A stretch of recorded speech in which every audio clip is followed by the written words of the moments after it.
নমস্কার বন্ধুরা, কেমন আছো? নিবেদিতা অফিসিয়াল ব্লগে নতুন একটা ব্লগে তোমাদের সবাইকে স্বাগত জানাই। তো আজকের কি তোমরা হয়তো থাম্বনেল দেখে বুঝতে পেরেছো সবাই যে আজকের কি, তবুও একবার বলে দিই তোমাদেরকে। আজ আমার 7 মাসের সাত। তো বাবার বাড়ির থেকে আমার বাড়িতে 7 মাসের সাত নিয়ে এসছে। তো চলো, আর এখানে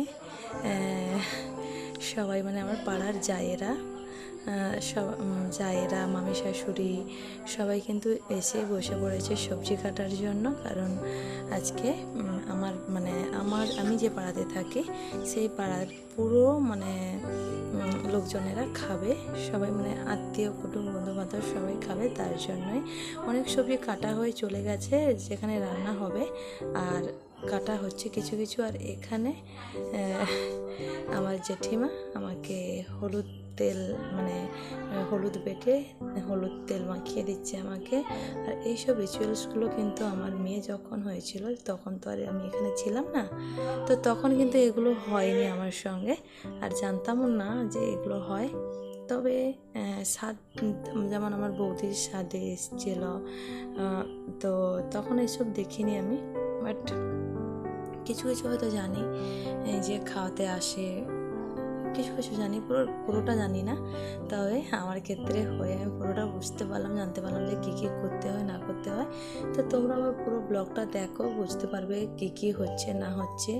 হ্যাঁ, আর সত্যি কথা বলতে কি, আজকে সারাদিন ওই দিন সারাদিন কিন্তু আমি কোথায় কি হচ্ছে না হচ্ছে পুরো কিন্তু ভিডিও আমি দিতে পারিনি। এখানে হলুদ তেল মাখানোর পরেই কিন্তু আমি স্নান করে এসে রেডি হয়ে কিন্তু আবার ঠাকুর প্রণাম করতে গেছি। কারণ মা বলছিল বারবার করে যে দেরি হয়ে যাচ্ছে, তো রেডি হয়ে তাড়াতাড়ি ঠাকুর প্রণাম, বড়দের প্রণাম করে আয়, তোকে টিফিন দেব, তুই খেতে বসবি।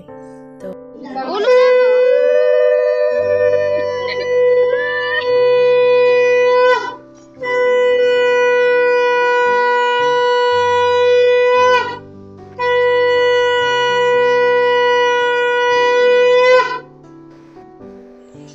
তারপরেই কিন্তু প্রথমে আমার মা আশীর্বাদ করলো, তারপরে একে একে সবাই আমার মা, শাশুড়ি মা, জেঠিমা সবাই আশীর্বাদ করলো, আর সবাই একটু একটু করে খাইয়ে দিল। আর এখানে দেখো আমার ফৌজিবাবু কত মন খারাপ করে বসে দেখছে।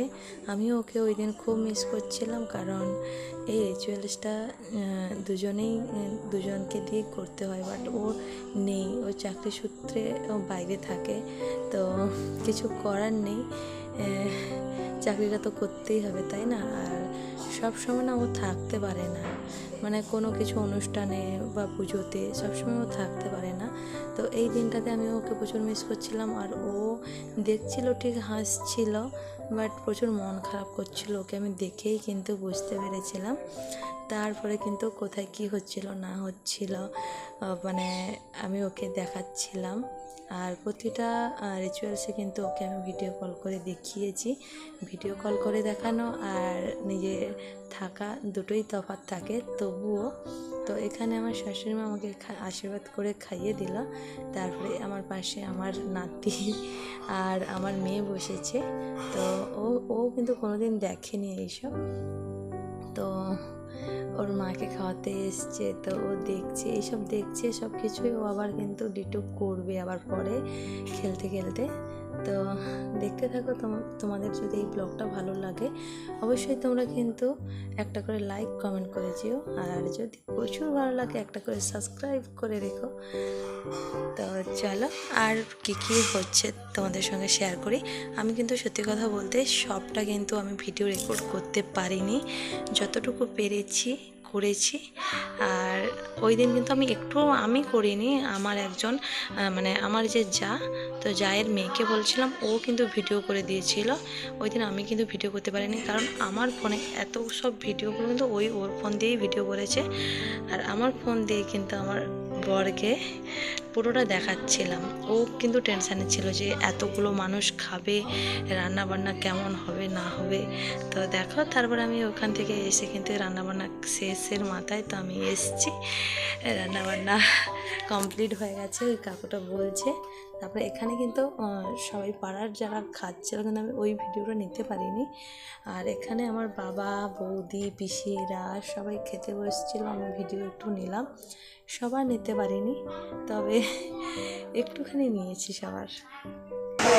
তো এখনো পর্যন্ত খাওয়া দাওয়া চলছে।